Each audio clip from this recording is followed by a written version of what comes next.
Good afternoon, everyone. Thanks for joining me and welcome to Nature Folklore Sessions. It's 24th of October, 2021.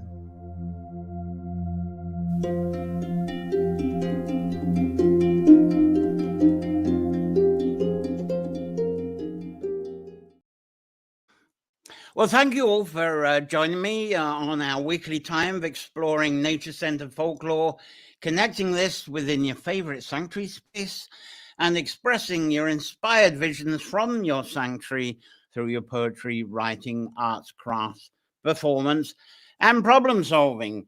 So welcome here, Cara Crawley. It's wet and windy today. It's a holiday Sunday, so anyone from Ireland watching, I appreciate you being here because there are a lot of events and gatherings going on around the country. So appreciate your presence extremely.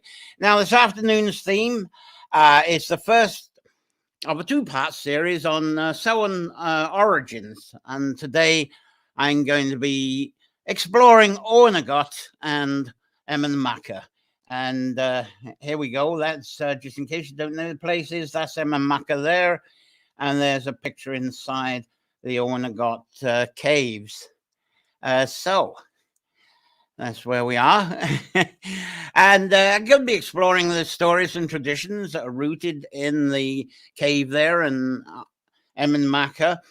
No guest today, unfortunately. It's just me. So be free with your comments and your version of the story. Some of the stuff I'm going to be sharing this afternoon is certainly controversial with some storytellers and some archaeology researchers. So put the comments in your versions, your stories, and it's all add to the variation and perhaps the understanding or even the confusion, of course. Now, these nature folklore sessions, as you can see, as I go, there we go. These and still looking after the Cara Crawley Labyrinth Gardens, and they're brought to you. Thank you to your subscriptions, the Patreon subscriptions, and several of you watching as regulars live today. So thank you for your continued support, because without it, as I always say, I might not be able to do this during this afternoon and hosting this. So let's see who's joined us today already. You very kind people who are joining in, that are coming aboard. Terry Stack Hardwick, yes, good morning to you from Maryland here. And Davina's arrived from, good morning there, from Virginia, isn't it? Yes, good morning to you there. So we've got a few people sort of arriving, a little bit on slow, but I'm not surprised. As I say, for the Ireland people, it is a holiday. Now, for the... oh, someone else has come up. Chandler's here. Oh, now everybody's arriving. We've got Chandler. Good morning. Looking forward to this session. Alan's here with his balloons. There we go. Good afternoon to you, Alan. I would have thought it'd be a very busy day for you today with all the activities that are going. And Claire's here. I see something of Claire. Claire's coming up, and I don't see her in the comments. Oh, there she is. There we go. Getting the tech issues right away there again. Wonderful to see you, John. And just love the green screen. And thanks for joining. As I say, there's the cat. Oh, I don't know how to point to a green screen. So there's the cat. That's it. And there's the entrance to the Ornegat Cave there. I haven't got my bearings right. Anyway, and if you've seen that wonderful video that's out by the Ditch Witch series on YouTube, beautiful video that she's done this year for Ornegat. It goes into a lot more depth, and the video goes through going in. I haven't got anything like that to present to you today. I couldn't find a lot of the photos. I wanted to show you me with groups in there with the lights on and the forensic white suits, but I couldn't find them. So if you want to find out a bit more of what it's like inside, more than what I'm saying today, look up Ditch Witch, and she's got a lovely Ornegat session that she did, and it's only a few minutes long, but it's a lovely few minutes long. Anyway, for the second time in this Swan series, you should know this is the sixth one out of 8 that I've done in the series. I'm going to return to the Ornegat Cave in Rathcrowan, Roscommon, and finding some more pictures. There you go. That's a more in-depth one. There we go. And I got something else of it. I don't know where it's gone. All right, and that's it. That's just before you get to that bit. There's a couple of pictures I dug up of going in. No people on those ones, but it gives you an idea what it's like inside. And for a long time, it seems that the Hill of Tara is an overshoot. And I think this was... and now I'm trying to think who took that one. It's quite a famous picture. Was it Man Murphy and Drogheda that did that one? Anyway, it seems that the Hill of Tara for many years was referred to as the Anthony, isn't it? Anthony Murphy. Anyway, it seems for many years that the Hill of Tara was the place that was referred to as the origin of Swan, and later Halloween for a while. And next week, when I do cover Tara, I will explain the links there a bit more. And then the Hill of Talacca has gained a lot of popularity over the last 15 years, I think. And that's been called as the birthplace of Swan. And there's recently a book out. I'm going to be featured it next week. Luke Eastwood brought out a Swan book. And it's almost like a third of the book is on Talacca. He does it beautifully. But we'll talk about that next week. But that's regarded... as the birthplace of Swan, South Samhain. And that's probably due to the fire of Talacca, the connection to the fire there, and the fire festivals that are held there. But maybe the Oweynagat Cave and its stories is the origin of the reverence of this time. And I'm going to give reasons why, because I'm going to be talking about Oweynagat, going to be talking about Emain Macha, and then next week, the fireplaces of Talacca and Tara. And one of the things that I'll be talking about with reference from the cave is how fire comes out of the cave, but fire lands on Emain Macha, Talacca, and Tara. So there's a difference. You know, perhaps they are all equally origins, but maybe the Oweynagat is the origin of the fire. Excuse me. So I'm going to go into that. Anyway, during recent years, Ornegat itself has been marketed as the origin of Swan, and I had it in the background, but let's give you another thorough picture. There's another picture of it. And then, of course, it's me in the background with the cat. Well, 2 Sundays ago, during the Fire Dragons and Serpents folklore, I shared a story about Ellen Trecken. And another Oweynagat folklore story is that of a person called Odrys. And I'm going to give you the spellings of those. And let's see if I can get those. I've got them in banners. So, you know, there we go. There's the 2 women of the stories here within the cave there.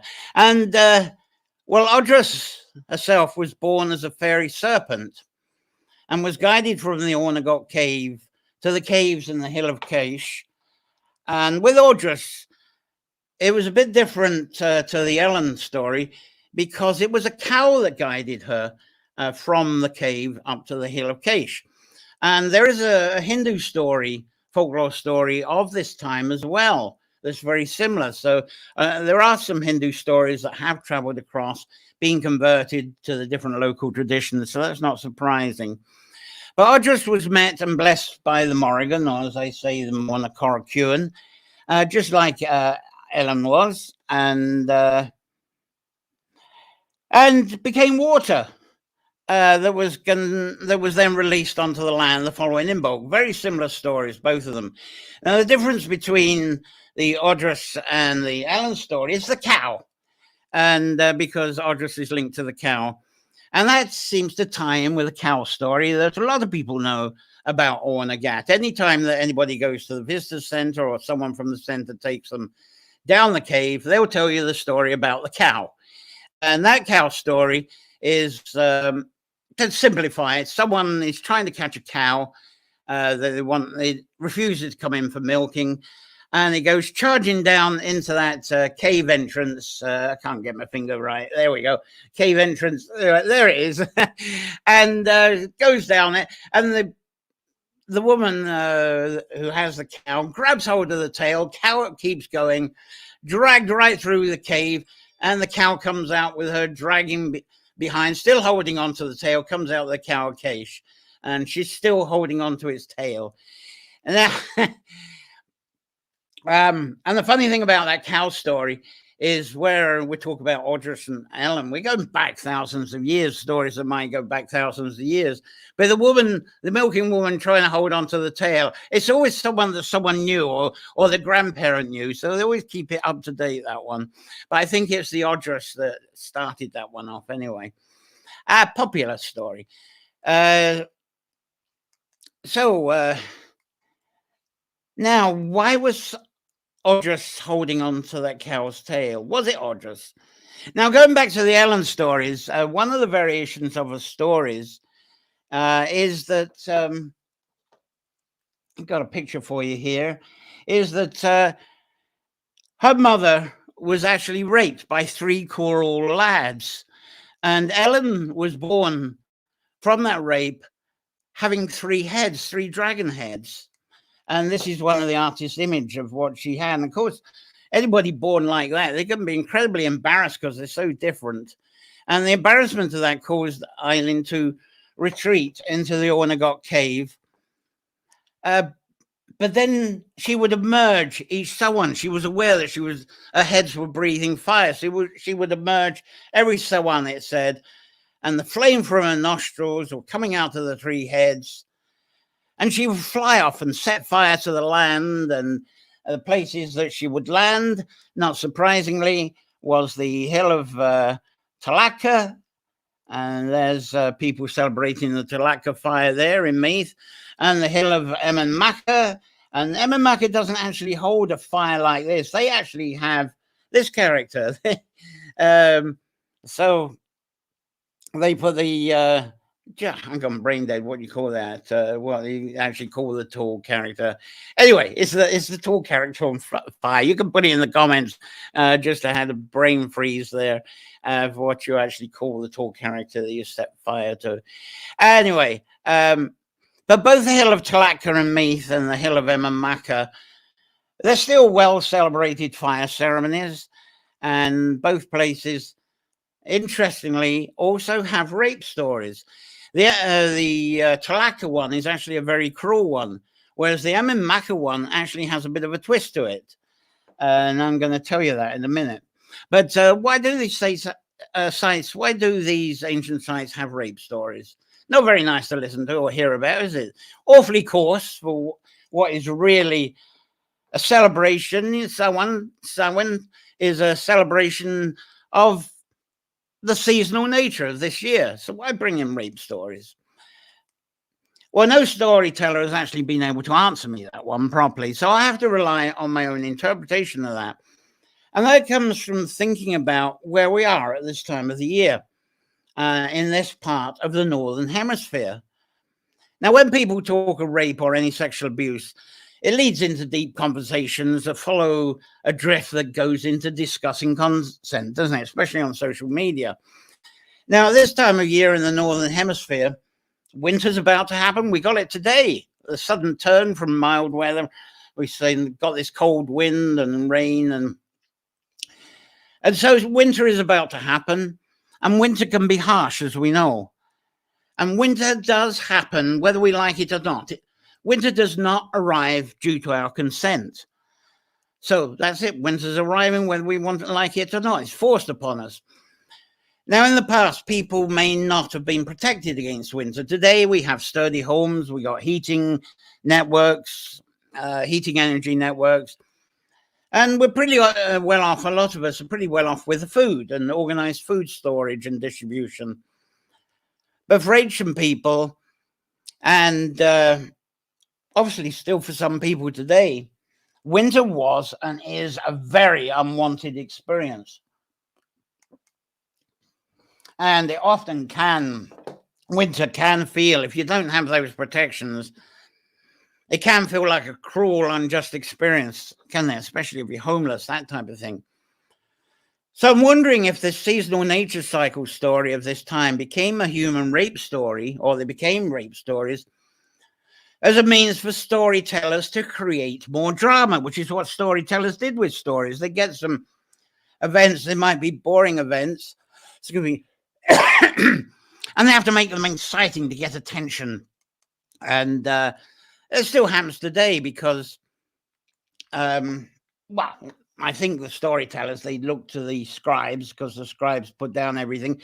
And even the scribes got a little bit dramatic at times. And the interpretation from their scribings got amplified. Storytellers pick them up, amplify them even further. And, of course, to get attention, the storytellers had just had a bit more fear, had a bit more cruelty, had a bit more horror. And unfortunately, there's that vibe is what rape stories are. But sadly, even today, you grab a tabloid newspaper, maybe it features two main stories, one about an ancient forest burning and the other's about a rape case. Which story article do you think gets the most headlines and the most readership? Sad, but I think that's true. Anyway, perhaps you can put some comments about that and what you feel about that nature interpretation slant that I've just made. So thank you for that. Let's have a look. A few of you arrived, so it'd be nice to look at the comments for a bit of a pause there. There's Sherry Murphy here. She's fabulous. Thank you for being with us from down East Maine. Lovely today in Maine. And Lena likes the pictures there. And Sharon Nichols around. Good to see you. Good day. Good day, Sharon. And Shell, good day. Crisp morning here at 1 degree centigrade. We're not that bad. I think we're at the moment 11. So that's not too bad actually for this time of year. Who else is there? Star Regan is here. Lovely to have you as well. And Donna Johnson, who absolutely loves kitties. So I'll keep that up for a few minutes before I change the back screen. It's probably going to be quite popular for a minute. Let's see what's happening. And Claire says she loves the screen. I'm going to change it a few times. There's Linda Moylan here. Good afternoon. Not been here before, from Ireland, living in the UK. Lovely to have you on board, Linda. Thank you for joining us. Wonderful. And right, I think I've caught you up, which is lovely. The audience growing here, which is fabulous to see. And I carry on with the stories here, which is I trust you're enjoying. I still got some comments up. You watch, there'll be some more comments arriving when as I'm putting this. Right, move on now, and I'll be back to your chat very soon as well. Banners, I'm kind of, there we go. Right, I'm probably going to go into the name in a moment. Let's see, the banners. Right, I'm in full mode again. There's a lot of things to click now because I present so many different toys, as you see. Anyway, last Sunday during the COVID session, I mentioned the Oweynagat Cave, as I've already mentioned several times in Rathcrow and Roscommon. And let's get another picture of the cave up. I might even change the backdrop to that. We've had the kitty up for a while. And it's well known for its connection to the Morrigan and stories that include the crows and ravens. And there's Claire's on board. You might remember this with Hope. There's her down when we were down in Oweynagat Cave there. So that's a great one there. And I'm going to actually change the green screen for a moment to give you a bit of Oweynagat. I should have a nice Oweynagat. Do I have one? No, I think I'll keep Kitty because the one I've got. Oh, I will. I'll hold you with this for a little while. While I continue that, and I'll bring Kitty. I promise I'll bring Kitty back again. Anyway, Morrigan and the Ravens. Perhaps I should attempt to explain the Oweynagat Cave name. Why is it Cave of the Cats? And I'll bring Kitty again, as I said. There you go. Why is it the Cave of the Cats? And the cat stories I've heard, we'll get her off. Hang on, she's not supposed to be on. The stories I've heard linked to this, I feel, have been weak. And they've been created purely as entertainment by storytellers after hearing the name Cave of the Cats. And you can imagine the idea of cats in a cave, all kinds of stories. Give that to a classroom of children. Come up with a story of cats in a cave, and I bet you get a wonderful archive of poems and stories and jokes. It'd be fabulous. Any teachers there, try that one. That should be fun. But I believe translating Oweynagat to Cave of the Cats has been a bit clumsy, and we can blame the scribes again for that, medieval scribes. And as I've often said, these old names tend to be the language. The old language wasn't there for things. We kind of use language to point out things, don't we? That cave, we have a cave, we have a cat. But the older language doesn't say cave or cat. They describe the condition. What's it like to be in the cave? What's it like to be surrounded by a cat? And that was how the language seemed to go. So let's think of Ornegat in those terms. I'm going to get the banner up for this one, and because I've got the different spellings for this. If you don't, there we go. This is what I'm going to be talking about now as a reference. Oi, it seems it comes from oif. Oh, there's all kinds of pronunciations for that. Oof, oof, if, different ways. Anyway, oof is definitely fitting for a cave. And that's describing a container situation. Now, I often talk about corrie as well, don't I? But a corrie, now this is two different conditions. And with earth, there's an entrance. You go into it and you come out. And it's a container, even a bottle. Supposing you have a bottle, that'd be an earth, because there's a way in, there's a way out. You could pour in, you pour out. Whereas a corrie, cauldron where you stir. So if you're in a valley, you're in the center of a cave, and there's a lot going on, and the entrance is not so defined, then you're in a corrie, and that's the kind of difference. Now, the gut is the part with some very different translations according to various storytellers, but of course the most common is three cats, describing Ornegat Cave of the Cats. There's three cats, and some, as you see from the translation there, I've got that one, Oweynagat, Nakat, which is the cat. And now, it's not surprising really, because when the three Ulster warriors came from Ulster to Connaught, they came for a peacemaking meeting with Connaught warriors in Rathcrowan. It was overseen, it said, by Maeve and Ailill. Ailill being one of Maeve's, the main husband of Maeve that comes into the stories. And while they were there, one of them, we don't know who, storytellers tell it different. You know, this is supposed to be a peace meeting between the North and South. But one of them, Maeve or Ailill, thought the meeting wasn't going very well. They were bored with it. It was probably Ailill. Called out the three cats from the cave. And I think I've got some cat. I think I've got a cat picture for you. Another one. Let's see. Let's see if I can get it up. Well, this is a picture. Well, it was supposed to be a picture. There you go. That's an artist's impression. There's Ailill on the left, fed up with the meeting, and there's Maeve as well. But the cats came out, three warriors, killed two of them. And of course, the third one that he didn't kill was Cuchulainn. And Cuchulainn actually killed the cats. And that impressed Maeve, but he upset Ailill. But because of that, and because of the trickery of getting the cats onto them, Connaught and Ulster actually became stronger enemies.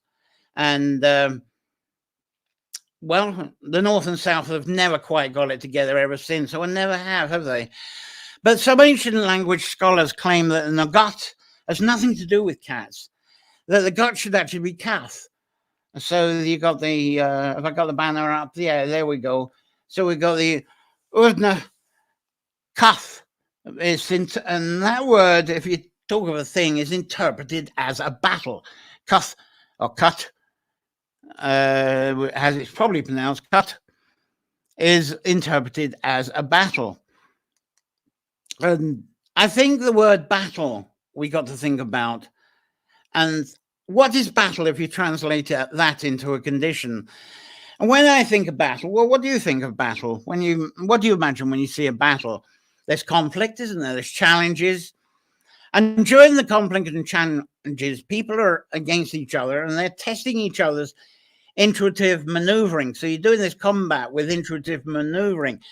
And to me, that's like a gauntlet. Running the gauntlet is a training session that a lot of military people do to try and get through the gauntlet and survive. So gauntlet is obstacles to get through. And what about if you went into the cave? There's obstacles to get to the other world. So when people enter Oweynagat Cave today, there's often, there's stillness. You go into this, and I got it in the back, there's stillness there. And when you're in that silent stillness, with a lot of people there, suddenly you've got this quiet, and you've got this attention to yourself and your feelings. And maybe the feelings that come up are feelings, reminders of your personal guilt, perhaps the things that you blame yourself for. Maybe some of your fears come up. A lot of people, it's overcoming fears when they go into the cave. They think it's an exercise in overcoming their fears. So I regard all of those as being our personal gauntlets that we duck and dive around to try and achieve peace, and beyond that, peaceful enlightenment in our lives. There's a lot of people that go down in the Ornegat Caves and they say, wow, that was the experience of my life, because suddenly they ran this gauntlet, they overcome this gauntlet, and they were suddenly at this peace and awareness. It's like the 7 chakras, isn't it? And that was one of the most amazing experiences they've had in their life. So going down into the cave works very well for a lot of people, just like going around the tree labyrinth here. I kind of compare the two. So is this Halloween folklore, or Halloween folklore there for that? Or I tend to think it's a part of the season that is where we're involved, or were involved, in traditional land management. And there is a great change of land management. If you've got some land at this time of year, and in ancient times, everybody had something to do with the land. They weren't in offices looking after digital affairs in ancient times. So this is our annual time, or was our annual time, for considering our harvest and food storage. But even people who have careers elsewhere, they're canning. They're getting the food and herbs out of the garden. They're drying it. They're canning it. They're buying extras at the supermarkets, or even if they get deliveries. Storage for the winter, and getting bits and pieces for the Christmas, aren't you? Everyone's sort of doing that. So we're all sort of doing that, considering our harvest and food storage. And one of the reasons we're doing that is considering the winter ahead. And we were regarding perhaps that winter ahead as being our gauntlet, because it is challenging. We've got to consider heat and extra clothing, feeding well. It's a gauntlet that we don't have in summer so much. And now there is chat of Oweynagat Cave merely being a cold harvest store. A lot of people say, archaeologists say, it's a soil terrain, and soil terrains are what people store stuff in. And they say that the cats, just like I was saying with the alehouse wives, the cats were put down there, or encouraged down there, to look after the grains, so that the mice and the rats don't get the stuff. But there again, you can turn that around. If people stored meat down there, it might attract the cats down there. So it works both ways. If it's cereals and veggies and stuff, then the cats will keep the mice and rats away. But if it's for storage meat, you don't send the cats. They'll find their own way down there. So I'm wondering if one of those two things is linked to it. But of course, that brings an element of storytelling in as well. If anybody goes down there to store food, they're in an underground. They're going to have quite an experience. So this is always put together. So I tend to sort of think of that. I think about this experience of Oweynagat Cave as being an everyday part of the seasonal cycle, and then all this mystery as well. I think it's good to think of and feel both sides of it. So let's see what you're saying about this so far. Davina, now beautiful pictures. Thank you very much. I haven't got the new comments come up there. There we go. New comments here. Good afternoon from North Wales, from Lynn Conway. And I was talking to Sherry Murphy. We have this regular pine martin, which, if you translate pine martin through the Gaelic, through the Irish, it translates back out as the tree cat. So there we go. But I haven't got a spot. And if you've seen pictures of pine martins, I should have it up, but I haven't got them available. They're kind of brownish, blackish, and they have a bib. They have a cream-colored bib. But the one that comes around here regularly has a big brown spot on it. So I've started calling it Spot. So there we go. That's why that comment came up. Okay, and Conal McBride, hi there, who's just beside them in Macha. So thanks very much. You can pour your stories. Since you're next to the place, you're going to have a lot more storytelling of there than I'm going to have. So be free to challenge some of the stuff I say or even add to it. So glad you're aboard. Thank you, Conal, for being on board with this. And there's Linda as well, who's doing an applause. That's great details. Now I've got my thing. Please click this, otherwise you'll get a virus. No, I won't. So there we go. Now we're going back to the story of Ellen. Let's get back to the pictures. Where's there? Ellen Island. So where is she? Anyway, the three-headed dragon. There she is. And also when she comes out of the cave, it said that also with her, amongst the other creatures, are the copper-headed birds. Now, I couldn't find any copper-headed birds, but that's a copper-headed eagle. So that's the best I can do as a copper-headed bird. There we go. I had to bring that one up. And then, of course, being triple-headed, as I said, she's blasting her fire with her breath over the hills of Talakara and Macha. Now, this is another one, like I was saying about the Sauterrain under the cave here. This is another thing to think about. There's this story, lovely story, dragon coming out of the cave. That's the origin of the flames and fire of Swan. And off goes the dragon with the three heads, light up Talaka, light up Emain Macha, light up Tara, maybe. Although that's sort of a vague one. Where does the the flame from the third head go? Anyway, imagine lightning. Now, it doesn't happen so much in the West here now, but probably with the weather conditions in the past. When I lived out in the Inner Hebrides on the Isle of Mull, this was the time of thunder and lightning. And I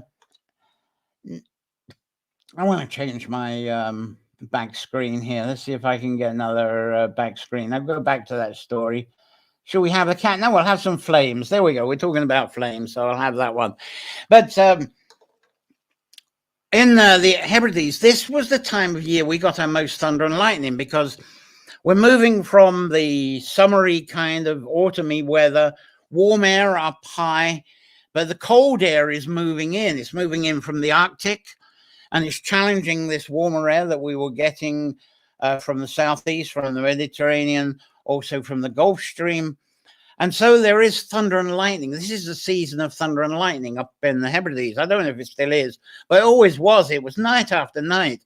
And imagine, we're not that far south that there was a weather condition that was having that there. So imagine, I think I might have a support picture for this. Let's get this going. I've got a support picture, I think. Yeah, let's try this one. Imagine lightning, the shape of clouds just before lightning. Look at the shape, and you get all these sort of monsters, don't you, in the clouds just before there's thunder and lightning. And you're bound to see dragon, and you're watching these clouds, and they're forming these shape of these monsters. What happens? The lightning comes out. And when if you've had a few ales or something, wouldn't that seem like a dragon has appeared? And it's flashing down lightning on you. And of course, the stories of Emain Macha, of Tara, certainly of Talaka, is of lightning coming down and setting fire to trees. And these places would have oak trees. Holly would try and protect them, of course. But I wonder about these dragon and fire stories, if it's just the imagination seeing these monsters, seeing these dragons in the cloud, and all this fire bursting out. I hope I'm not getting too real for you with this, but it's just an idea I got because I find both things fascinating, and it's quite an encouragement that when you see clouds, perhaps observe them closer. What stories come to you when you look at clouds? And that's sort of an incredible form of divining, isn't it? Of what's the other word? Of prophecy, of your own prophecy, divination. Use clouds for divination. Fantastic tool for that, I would say. Anyway, that's what I'm suggesting. The clouds are bringing down fire. I'm going to talk a bit more about that next Sunday as well. But also consider as well, this is a time of mead drinking. A lot of magic mushroom consuming as well, because it's the gathering of magic mushroom time. I haven't got time today, but there's a lot of stories. Maybe our wonderful person from Emain Macha can perhaps put a few words in, because I haven't got really any time to talk about King Concobar, and his association to someone. He held this a huge feast, of course, and Emain Macha as an earthly being. Of course, a lot of these women perhaps started off as alehouse women, as I've said in previous times. They sort of increase their status, and they become queens or chieftains' wives, and then their image becomes goddesses, or maybe it's in reverse. But you go with all of this, and Emain Macha was greatly associated with horses, and there's some great stories of this one time, as how she raced Concobar's horses while she was pregnant. But next year, I'll go into them more depth, but look those up as well. They're the most popular stories. But I'm going to tell you another one related to Emain Macha in a moment. But all kinds of visionary stories anyway. But this brings me at the moment to repeat the idea of Halloween symbolism to the witch on a broomstick. And during the recent Nature Folklore, I talked about the alehouse wives, and they were eventually accused of being witches. The name was invented, witches, to apply to them. And I talked about broomsticks as being what they placed above their alehouse doors, or on the alehouse doors, as a kind of message. I'm open. I've got some new ale brew for sale. There it is. I'm open. And the local alehouse women, as I say, were later called witches. And when clients came along, customers came along for their ale, these women that became witches were looked upon as also serving prophecies. They were counselors as well as serving ale. They were counselors, and they would counsel with prophecies, and they might get a little extra coinage or something or other for predicting prophecy upon a person. So there you get the witchery that came with that. People do that with women behind the bar today. Some person who's perhaps some lad who's kind of his heart's broken, or he's a big country and western fan, and he's had his truck taken away and wife taken away and the rest of it, goes up to the bar woman and pours it all out, and she has a prophecy upon him very similar. Did she become a witch? I don't know. Anyway, to enhance their craft of prophecy, it's said that these alehouse women, because their awareness of plants, and hops didn't come into ale until much later, they did use various herbal plants and other ingredients in their ales anyway. So they actually went ahead and they experimented with some pretty powerful mushrooms and powerful herbs. And some of these were just too toxic if they went through the stomach. So what they said they did is that they pushed these substances up anally with the help of a broomstick. And I've got a bit of a cartoon on this here. I've showed it last year. There you go. And so this is said to have made them high and gave them vision, and that's how you got the witch zipping around on a broom. And occasionally one or two of them will get a ticket. But another thing is the witch's cackle. I love this one. The idea of the cackle as she zips around on the broom. Now, this time of year here, maybe elsewhere you've got this, the whooper swans are arriving. They've actually arrived early this year, but they arrived from Iceland and Greenland. And when they arrive, let's give you a whooper swan here. There they go. There's the whooper swan flying over. Lovely picture. See up close. Beautiful, that yellow beak that they have. And I think I've got another one here. Let's have a look at that whooper swan. There you go. They're landed. And boy, don't get near them. They really attack you. Goodness. Anyway, lovely pictures. But they usually fly in during the moonlit night or a misty day. They don't, for some reason, they don't want to be visible. They don't like flying when it's bright. So we don't often see them flying in, but we can hear them. We can hear the cackle of them. And if we did actually see them, they do have a V formation. I can't get a very good picture. I had to nick this one, but that's a sort of V formation of these whooper swans coming in, cackling as if they were witches. Anyway, these ancient origins of stories of witches, of the cackling, of the whooper swans, they would have changed so much. These stories, they changed so much from their oral origins when they were transcribed into medieval scribing. A lot of the scribes, it was both convenience for their scribing abilities, which was really limited, to actually transcribe oral sounds in their limitation of knowing Latin, a bit of Greek. They might throw a bit of Ogham in. But they also had their masters that wanted to bend the stories for their prestige. So their sponsors that set up the scribing, they don't want you to be exactly right from... it's got to be for the prestige of their ancestry and also for their descendants and show them as heroes in some way. So there's changes there. And then all these changes again changed when printing and printing presses became inexpensive and people were buying broadsheets, and the Celtic Romantic years of the 19th century following these scripts on these broadsheets. A whole change of description and interpretation again. And then this changed a lot through these digital years. You think, all the stuff that I see on YouTube and on Facebook, where people tell the stories. Also, during those lovely websites like Sheer Air, for instance, during the boom, they did Doom, didn't they? The website boom years of the 90s, you got sites like Sheer up.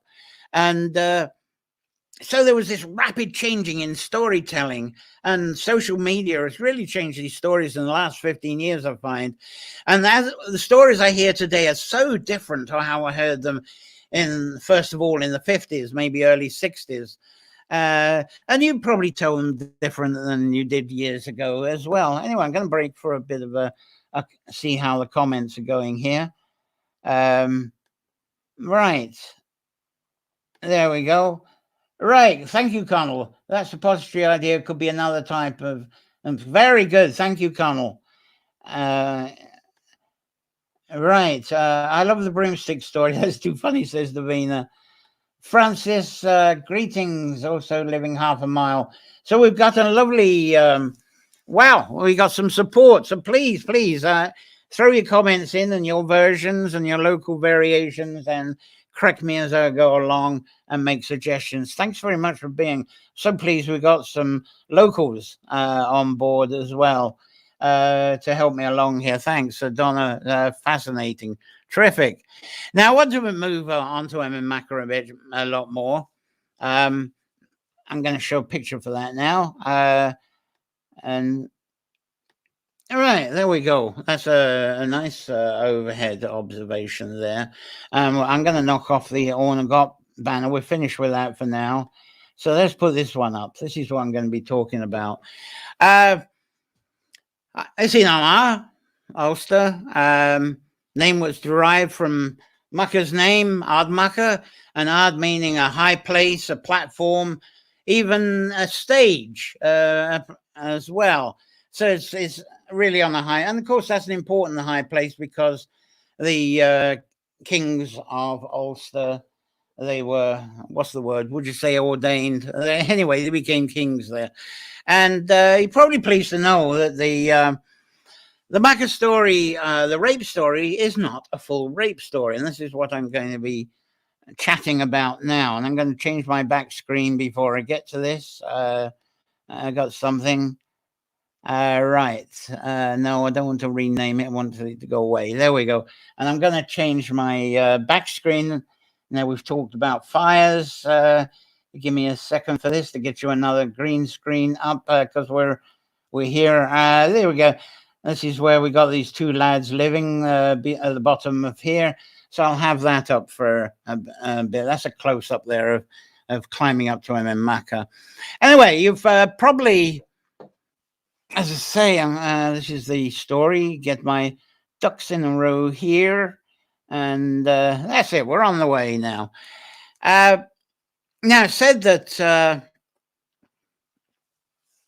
it's a story of three lads. Anyway, it's always three lads against these sort of queens and goddesses. And these three lads, they tried to have their way, but didn't quite make it. And I'm going to tell you about that one. It says that Macha travelled out of Ulster, and of course, when you're in Sligo, it's all there's Benbulben. You start going north towards Ulster, and if you go up the west coast, you can't avoid but see Benbulben and the mountain range that goes through the east. And it looks like as if that is a physical boundary between the north and south. It isn't these days, obviously, but on physical terms, before there were nations, when it was all tribal, that was a division. And so Macha said that she travelled out of Ulster to this other side of Benbulben because she was curious to see what was going on this side of Benbulben. And this is actually the base of Benbulben, looking at both sides that I took. It's a lovely walk through the woods there. Anyway, there she is, Benbulben, here in County Sligo. And Macha was looking, as well as curiosity, what was going on the other side. She was looking for 3 of the 5 sons of the High King Dithporby at the time. And these 3 sons, they'd ravished Ulster. I don't know in what way. The storyteller just says they ravished Ulster anyway. And they were now fugitives, and they'd come to this side of Benbulben. So the story tells of Macha taking on a human form, and she was dressed as a leper. And she went searching for in this area, now known as County Sligo, looking for these lads. But as a leper, it was a wonderful disguise. And I'm going to be talking about disguises very soon. And eventually she found these 3 fugitives. And they just caught some boar. They were on a campfire this side of Benbulben, roasting boar. This is a very pathetic picture, but that's all I could get for roasting boar there. There you go, just in case you didn't know what roasting... come on back. Roasting boar is all about. And hunting, catching, and roasting boar, as you might know, is a very popular subject in folklore stories that are set around here, especially around Benbulben. And that's a wonderful sculpture by a person who used to do a lot of figures like that. And I'm going through a brain fog now, so please, can someone put it in? Claire knows who it is because he bought some of his sculptures. It's Michael Quirk's nephew, Brett. Oh, damn, how can I forget his name? Philip Brett. That's it. It's a sculpture of Philip Brett based on the boars that were caught around Benbulben. So look him up. Philip Brett's actually very involved at Strand Hill. He has a lovely show about the Spanish people that got shipwrecked over there at it's where the fossils are. Streeter Point. The brain will come back in a minute. Anyway, these 3 lads, they saw this leper woman coming towards them, and they welcomed her. They felt sorry for her. They welcomed her. They got all this food. Come and share our food. Yeah, so she did. And then one lad, he whispered to his brothers that Macha, although she was leper, wow, what beautiful eyes she's got. And he was kind of getting a little bit horny, and he wanted, I think I'll go and lust with this woman if I can. And so he wanted his way with her. And one way or other, he managed to lure her away from where they were feasting, and thought, yeah, he'd be able to chat her on out of the way. But he underestimated her strength. And as they were away from the campfire and he was trying to have his way, whatever, she used the strength to grab hold of him, and she actually made some rope from rushes there, tied him to a tree. And so she returned, and not the brother. And of course, the other two brothers, oh, what's gone there? What's happened to the other brother? And she said, oh, he was so overwhelmed with embarrassment that he was trying to lay in lust with a leper woman. He just couldn't bear to come back and join us. But anyway, one of the other remaining brothers, he still felt this lust and looking at the beautiful blue eyes. And he thought, well, he'll have a go as well. So he lured her into the woods. And of course, he underestimated her strength. She tied him up. She came back, and the one brother, oh, what's happened now? And she said, the two of them are together. They're just too embarrassed about what they were doing. The shame on them. It's dreadful. They'll come back eventually. And but this one brother thought, oh, yeah, that means I can have my way here. Of course, I'm a nice, strong person. I'm not going to be shamed about that. And of course, he tried, and she tied him up as well. So she captured all these three brothers, and she dragged them back to Ulster because they were refugees, as I was saying, for wrecking Ulster in some way. And as she was returning, she was a hero to the Ulster people. And they were saying, burn those brothers, burn those brothers. And especially after they heard how they tried to have lustful ways with their queen or with their goddess, whatever she was, she was in a human form anyway, so that just made matters worse. Oh, set fire to them right away. But she said, no. She said she got other plans for these three lads. And anyway, I'm going to backpedal a bit there before I continue the story. Macha being the Ulster fire goddess, isn't this similar to stories in a way to clackers? I'll be talking next week, and you might be more familiar with the breeder stories, and there's fire ceremonies that tend to be linked to that. And also from my earlier tales of Ellen as the three-headed dragon pouring fire onto the hills of Macha reached Swan, there seems to be a lot of fires erupting around Swan and, well, Halloween time, doesn't there? There is. So anyway, to carry on with what happened with Macha and the three brothers in the get my words out, and three brothers in the story. She actually took a gold pin. She had this gold pin that she was wearing with a scarf around the neck, a very treasured gold pin. I'm going to get some words up. And she used it to mark out up on the hill here behind me. She marked out a few circles around with this pin that she got. And she resided on the hill anyway, and others were to reside there. It was going to be the place, certainly, of kingship. And Macha then enslaved these convicted three brothers, and she got them to build walls all around where she had marked with a gold pin that she'd labeled with, right, they're well marked out, lads. Get on with the work, carve the stone out, get them up here, build these walls, because this is going to be a very visible human center for ordaining and celebrating the Ulster chieftains to come. That was the purpose of it. So these three lads were set to, they'd wrecked Ulster, but now they had to bring back respect of Ulster, and this was what they were enslaved to do. And that gold pin of hers that she used for marking it out was a moon, a pin, the moon of Macha. And so there you go. Emain Macha is what evolved from moon Macha. I hope that makes sense. Anyway, the lads that live there maybe can expand on that. Anyway, that phrase became translated to Macha, and it's a space, the place today that's called Navan Fort, which I don't think I'd put up. Yes, I did. Anyway, when this fort, Navan Fort, as you may call it, it's a designated place for the sacred fire of the hill.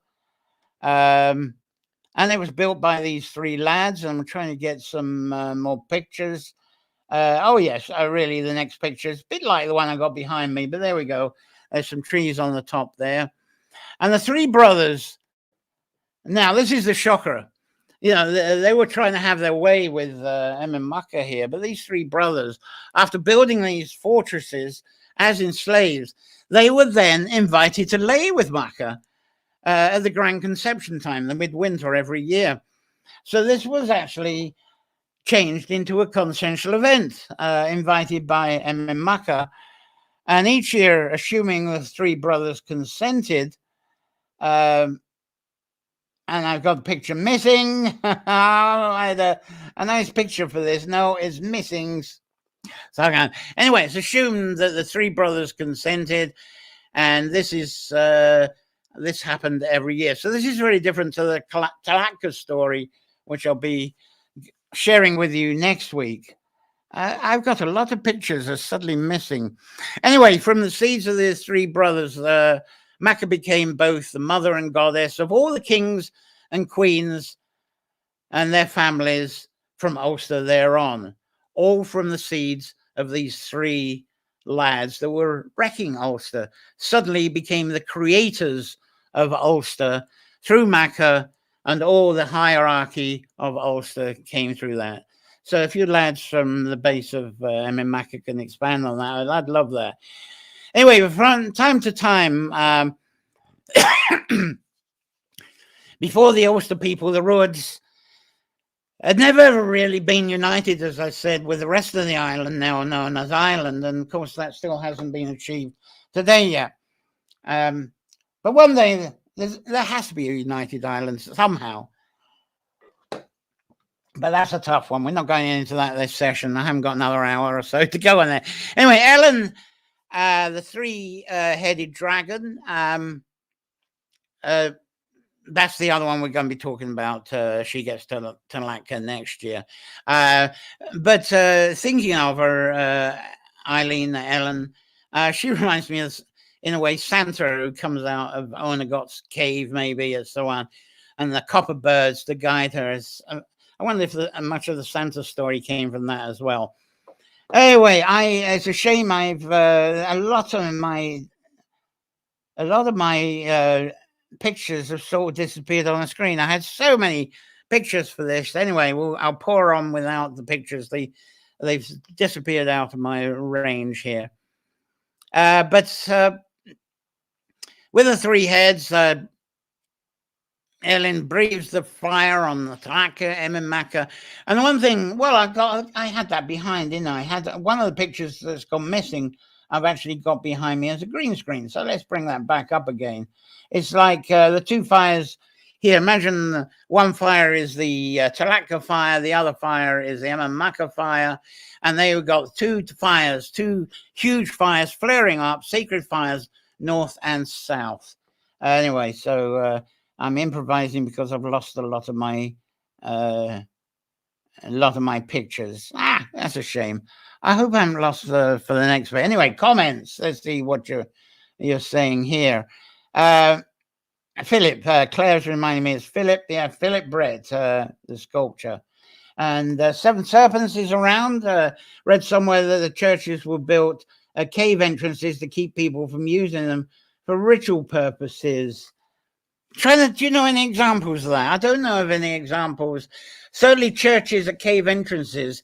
But one thing, as I said, that by the wells and sometimes by cave entrances, if the caves were an access to water, the alehouse wives would be set up there. And of course, they became the equivalent of the local churches as well. There would have been trees planted by the caves, and the trees themselves, the copses of those were original churches before stone churches and temples were put up. There is that. That's the only things that come to me from mind. Sherry is finding this very interesting. Thanks very much. You'll love the next bit. I hope I haven't lost the pictures for the next bit. Anyway, I'm loving the broadcast, says Claire. Fascinated about Ornegat Cave and the story behind the witches. And it's lovely with us for that. Connell is approving what I'm saying, which is lovely. I'm where I don't even live there, and the people that live there are clapping their hands. So I'm highly complimented. Thanks everyone for that. And I'm not at the end yet. I'm coming up to some fascinating stuff now. Well, as if it wasn't. I was watching a TED talk about the behavior of crows. And I've got to find these pictures. Give me a second. I'm going to find these pictures because this is going to be important to bring them up if I can. It might take me a second to revisit these. Yeah, I'm going to give me a couple of seconds because this is lovely. On this TED talk, it talked about the behavior of crows. And you may remember I mentioned the relationship of crows, raven, with the Morrigan, the Swan now, and the grand conception of winter. I'm throwing it all together about the crows. And in the TED talk, the scientists observed the reaction of crows when one of their group died. So I'm going to try and get some of these pictures up to give. This really needs pictures to explain. And because I love these pictures that I had for it. Give me a second. I'm going to try and get them up. I'm going to get a few up for you now. Oh, I forgot. I can get them up. They have a new feature where I can actually get them up in bulk. So I'm going to try that, and I'm going to get these missing ones up in bulk for you. Give me a few seconds. And it's a new feature that came in to this StreamYard service a couple of days ago. So I'm going to bulk load a few pictures that are missing, and I'll talk about them in a moment. Anyway, let's see if I can do this. It's very difficult when you're on the air trying to do this. Anyway, I'm going to try and get them. There we go. They're coming up now.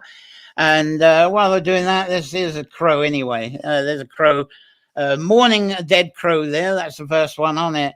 And I love this cartoon there where they're mourning, if you can read that.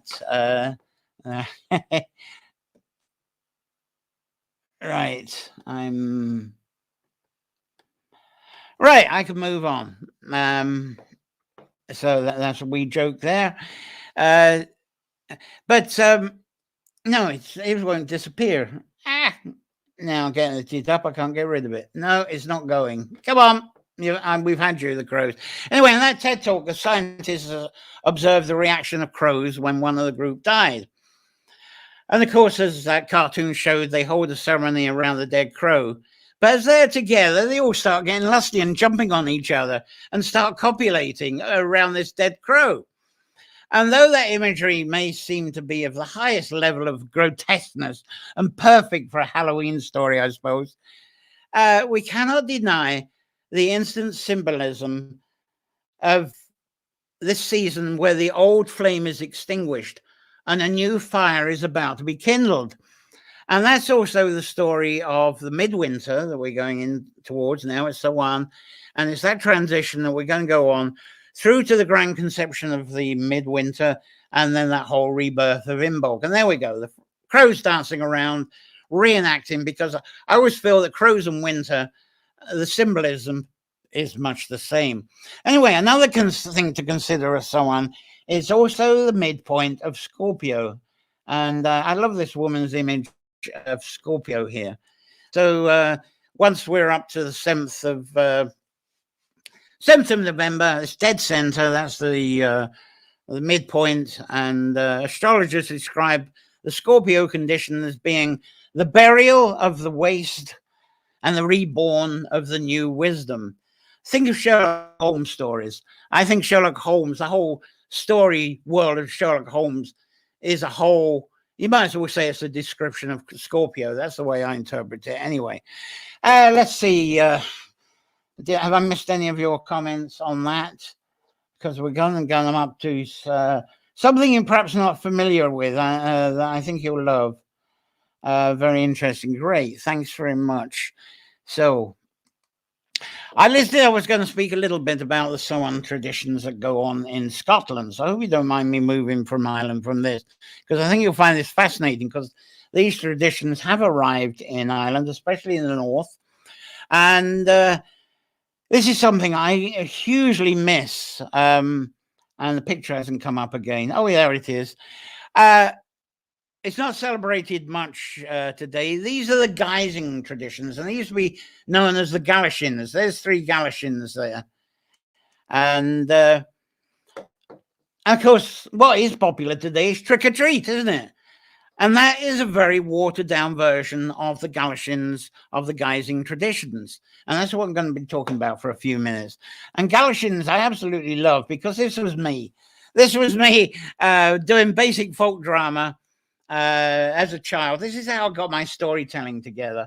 I used to get friends together. This is what we did. I visited ancient sites, put together wee scripts. People would help me put the scripts together. So we were like the Galicians. And in elsewhere, it's done as mummers, which tends to be a sacred order of adults. But no, Galicians was a child thing, and wonderful storytelling. And you may have heard of the Straw Boys and the mummers and similar things like that. This is what the Galicians were really the origin of. And the Galicians, they're really a folk drama that was started with a minimum of 3 players. And I'm trying to find my 3 players again, because it's all got my picture. Oh no, my picture didn't come up again. Excuse me as I try and get another picture up again. So it came and went. There's a picture robber that's going on at the moment. Yeah, here we go. Oh, well, I think I've had this one, but I love this one. The minimum of 3 players. No, it's not come up yet. There we go. The 3 players. There you go. There's 3 Galicians. Isn't that really fitting to the time? A minimum of 3 players. But 1 player is of the light. Well, let's bring back, and it makes sense. One's of the light there, and supposedly an interpretation of all that's good in the world. And in the Scottish tradition, that's the Galician himself. And then you've got 1 player who's dark. There's the dark one, and represents all that we may think of bad in the world, the cruelty, the abuse, and even our own guilt and fears. Now, this young lad on the right, well, let's talk about them entering a circle. Do I have the circle? Because that, no, I don't think I have the circle picture. Again, I've got to rescue a picture. Give me a second again. I'll try and get him up. There we should have it. There we go. Well, this is, there's 2 pictures I've got to get up for you before I can really continue this. This is a vital picture because it represents that 3rd lad on the right. But I think this is a nice picture. And, we've frozen. Give me a second again. And I can pull this up. Sorry for this inefficiency for these, but I think these are lovely, vital pictures. I don't want to sort of skip on without them. Right. Oh, yes, there's a lot of missing pictures. Oh, dear, I don't know what's happened. All right, I think we're going to be catching up now. Thank goodness for that. Yay! Right, well, after entering the stage, it's a circle, and each character is bragging of how good and heroic they are, and the battle commences. There's some Galicians. There's more than 3 players there, I know, but this is how it expands. And of course, the light overcomes the dark, that most people call good over evil. And then in comes the 3rd character. And this is what I love, the 3rd character. I remember this, I was saying, who was that 3rd one, the lad on the right? But this is one, and it's actually a girl. We had a girl doing this. And this is the healer, the doctor, the medicine person, the medicine nurse, or the medicine man. And today, this is performed by more girls, more women than men. In these sort of secret order mummers plays, they tend to have the man as the doctor. Now, the difference with these characters, those first 2 characters that went into battle, they speak their script as verse and in rhyme. But when the healer comes on, she or he talks in totally erratic gobbledygook about how she is so famous with healing practices before she actually, or he, approaches the slain person and heals the person. The healer eventually heals the slain dark person. And after the healing, the light and dark people come together. They have a hug. You imagine them all having a hug there. And it forms unity, and the world is at peace once again. And that's what the Galicians used to perform. And from 6 years old, I used to write these small scripts for the Galicians and for these folk drama plays. in this format, and I invited friends to perform. And it helped me to understand the stories I'd been told at these ancient sites by the wells, and also helped my own imagination when I visited the relics of these ancient sites. And of course, friends always wanted the role of the white person. They wanted to be the white hero, the good person. And the medicine person was the second choice. And so I was always the dark character. And really, in the earliest days, they were all dressed up. You know, they didn't have disguises in the original days. The way they did disguising was get themselves all sooted up. And but even today with myself, I still promote myself as a dark worker because I think there's a huge shortage of dark workers. And of course, a dark worker doesn't mean living a life of being cruel, abusive, barbaric, blood drinking, and enslaving. Well, I hope not. I try hard not to live that way. But sorry, I've lost some voice. Sorry. But the character of the Golishin was the foundation of what you see as trick-or-treating today. You know, that's how it was done. And the Golishin's opponent was actually called Jack. So this person, the black person on the right, is Jack, which is very strange because the word Jack, it actually, if you take it from the Latin, it means gracious. But there's also an Irish, a Gaelic word that's yuck. And that means healthier, and it means of extreme stamina. So it's a hard person to have a conquest with. And I think I have some spellings up for that for you, just to see what I'm talking about. Do I have that? We've had the Moen. We've had the yeah. Here we go. Bring that up. There we are. Jack the Gracious, or was it the Stamina? There we go. But there's a lot of Jacks in folklore stories, aren't there, that are quite mischievous. The trickster, especially the lusting man trying to enchant women before lusting them, especially when we talk about stories around Beltane. Now, a group of players, these players, I was saying, the Golishins, they would go from door to door, and they would perform this short folk drama that I showed you in the pictures, and trying to show you in the pictures, and we'll go back to it again. So this was the sort of thing. They perform this door to door. Here's a sort of a practice run, I suppose. And they did this for quite a while before they became known as Guisers.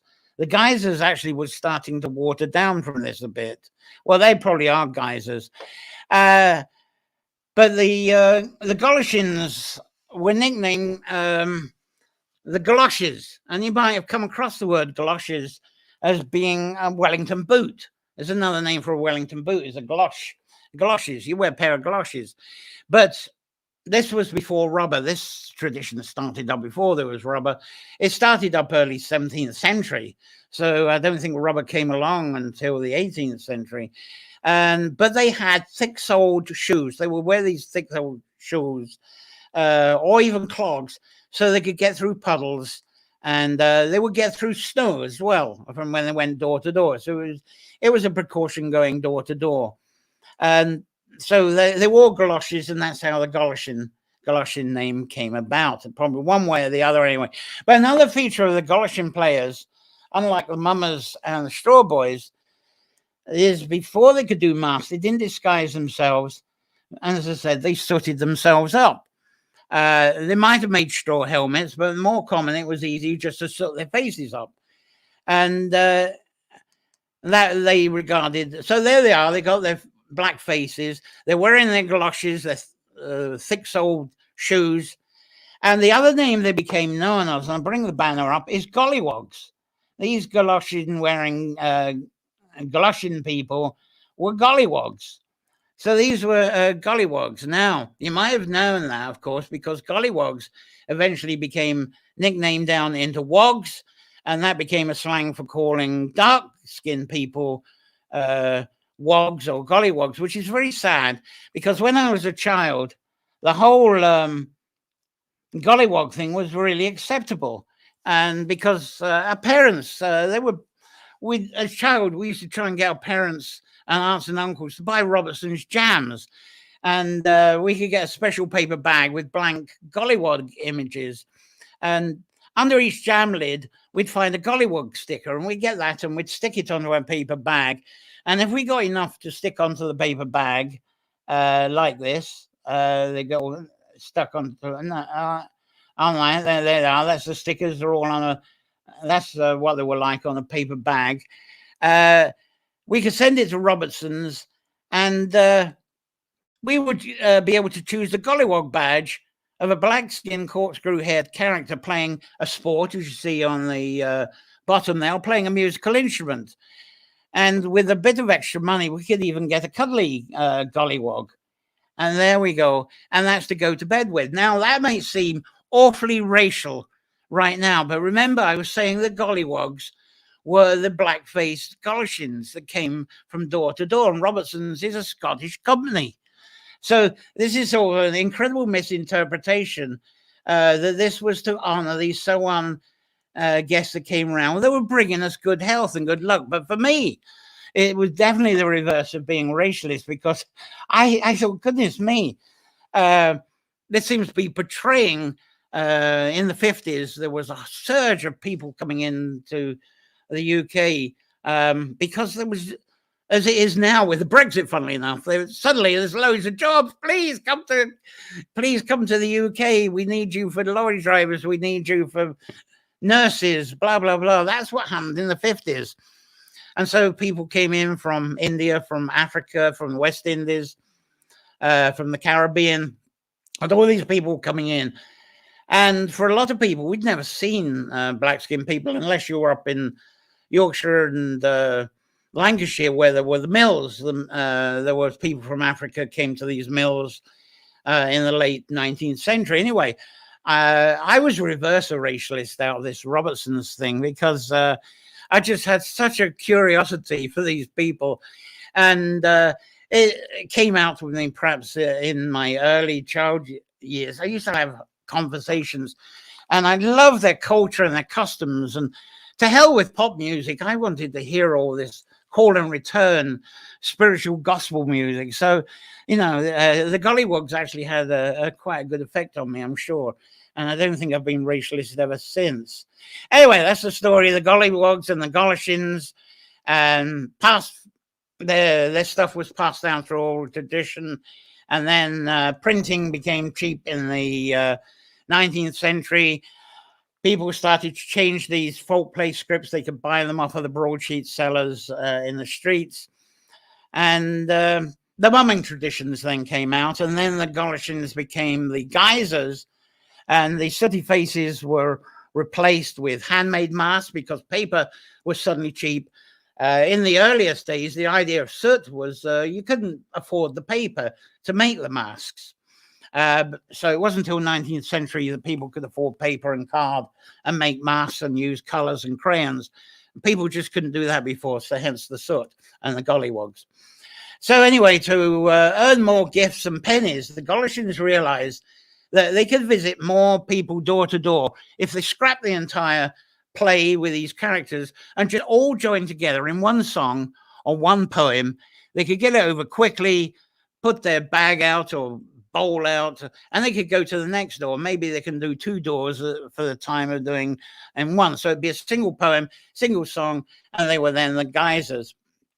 But of course, some of the people they called on, they wanted value for their donations. So they said, have you got another poem? Have you got another song? I used to do that in Scotland. I was really cruel on the Guisers. I got them to really perform.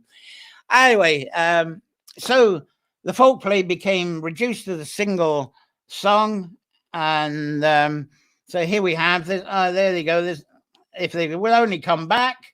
No, oh dear, we're really getting flashing lights here. There's some Hebridean Guisers, as they were, and of course they got cloth masks as well, but they would have paper ones as well. So that's the Guisers and how that came from the Galicians. And the fun was now focused on the creativity of putting their disguises together. And people, as they do now with Trick or Treat, or I think they should do, is try to guess who was under the disguises. Now, all the poems and songs today, they're reduced to trick-or-treat, and the disguises are not that great, are they? Look at that. Well, it's not bad, actually. I think that's pretty creative there. But nowadays, it's a bit more like this. And if these people come to the door, look at that. All their faces are revealed. You know exactly who they are. It's unfortunate they've gone into buying these plastic costumes rather than the Guisers. So I'm being an old fart. I prefer the guising approach to this. So perhaps let's not get lazy, and instead of even plastic pumpkins, have some real ones or a real bag. And when I lived in the USA, this got a little bit worse because callers didn't even bother to dress up or say anything. They just, I'd open the door and I'd get an open bag put in my chin, and no word, just a snarly look that's almost saying, "Don't mess with me, put stuff in my bag, dude." And off they go. So the whole thing, I thought, oh, what has happened to Guisers? So I've had to telling a bit about Golishins and Guisers here because someone is the end of the harvest, and I'm going to change my backdrop here. If you give me a second on this, let's get into the spirit of this to show what we got. Let's get these characters at the back because they deserve to be on my back screen for the moment. Yes, I am live. Someone reminding me that I'm live. So it's a seasonal time of trying to make sure that everyone is going to be okay through the winter. The fittest giving their little bit to those who are not so fit. And I think this is lovely because after going door to door as opportunists, of course, they end up at the local community fires. And here's a community fire here where everyone gathers. And there's also a sharing of food there. Community, regional people would attend, and they perhaps get some food to come back, but they'd also come back with some fire. They cut up these turnips like that, or some other container, and that's where they put their emblems and come back home with those. And unfortunately, this turnip got a little bit too fiery there. And the good thing was there was some food shared from the feasting around the fires. And the fires was also a reminder and a symbol of how the land, I think, is now being cleared by nature, by the dragon's fire, or just the thunder and lightning. So the land seemingly sleeps. It's actually regenerating and recharging from the following, ready for the following spring. But before attending the community fires, the people were going door to door, as I say, and with their performances, with the hope of reward of food and help for getting themselves through the winter. So after this Swan series of nature folklore, I'm going to be exploring barding arts anyway, and how they can enrich our lives. So I'm going to talk more on this. This is something to develop through the year. So perhaps there will be Golishins the next year rather than just cheating trick-or-treatsters. But any kind of bard is always a beggar. They're trying to trade their inspiration, divination, and even prophecy in exchange for food and shelter. That's what the performers do today, of course. Now, I'm going to come back more next week on the Swan Origins. And next week, we're going to explore the hills of Tara, and we're going to explore Emain Macha, which I haven't got another picture of. Let's see what you're saying here. What have I missed? Jack and Tom seem to show up in a lot of folk tales. Yes, they do. And Andrea's enjoying herself there. Angela Rosewood. Fabulous. As I mentioned near the start of these sessions are brought to you from our Patreon subscribers. So if you can help on that, $1, euro, £1, it does help to keep this flowing. And coming up, as I say, next week, we've got part 2 of this, and then going to Tower, as I say, 31st of October it is, Halloween night after that.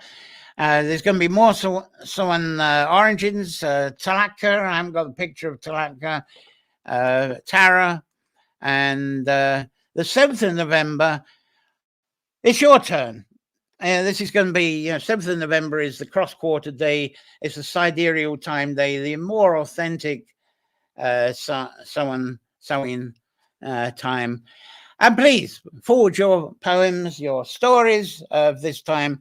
And I've been doing a lot of talking the last few weeks. It'd be nice to have guests back again.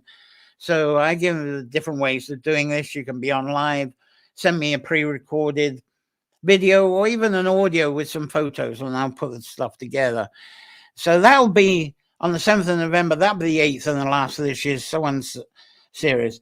And with you sharing what you can. Now, 14th of November is the start of 4 Sundays of Bardic poetry, stories, music, and performance.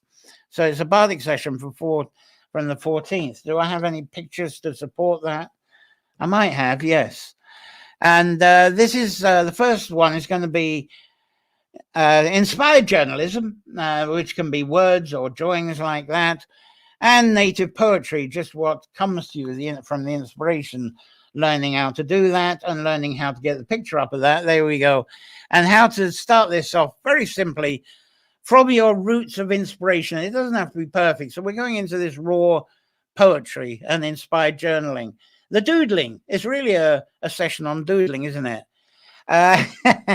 So that's what's coming up. And Sherry, and oh yes, Dr. Sachs is going to be with us on the 7th, who couldn't be with us last week. And he's going to talk about, he's a bit of a bard himself. So he is actually going to be on this time, thank goodness, on the 7th, with a little bit about crows and ravens. So that'd be fabulous of him. And then we got some people arriving. Hello, got to the end of this chat. Yeah, do catch up on this. There's so much.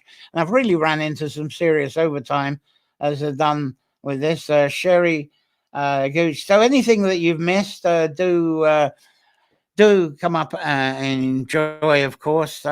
If you're watching after broadcast or you're going back to the archive here, the instant archive, please keep commenting. I do check every day to see if there's any new comments. And people are really bringing on comments of Nature Folklore from months ago. So I'm still answering them as well. Especially we haven't had many YouTubers today. But it's nice. We've got 7 servants through YouTube. So that's great. It's quite a few YouTubers said they were going to be with us, but I hope I didn't put the wrong link in on Meetup. Anyway, I do, as I say, I return to answer questions from time to time. You can subscribe with the bell if it's on your screen there, and be reminded of the next Sunday sessions as they come up. So really, I think I've pretty much filled in as much as I can. Well, there's a lot more I could do, but I'm just not going to do it. So I'm have a safe week. Have a lovely week. I look forward to you joining for part 2 of this Swan Origins next Sunday. So until next Sunday, do play well. Look after yourself. Stay healthy. Enjoy the fires, and whatever you do, enjoy the holiday for the island people. It was lovely to have you with us, and the comments, and keep commenting if you wish. So that's all for me. Thanks very much. Bye.